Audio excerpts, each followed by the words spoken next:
ঢাকা-বরিশাল মহাসড়কের মাদারীপুরের কালকিনি পৌরসভার গোপালপুর বাস স্ট্যান্ড এলাকার চিত্র এটি। মহাসড়কের এক পাশ ময়লা আবর্জনার দখলে। বর্জ্য ফেলার জন্য পৌরসভার নিজস্ব স্থান না থাকায় গেল ১৫ বছর ধরে এখানে স্তূপ করা হচ্ছে ময়লা।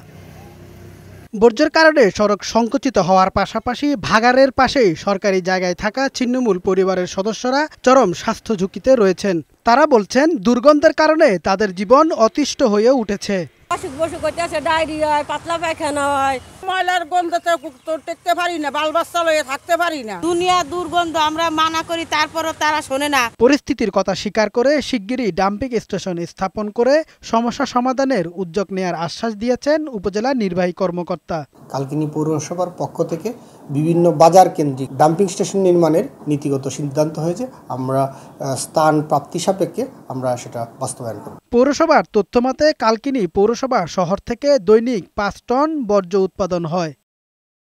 কামাল উদ্দিন, বৈশাখী সংবাদ।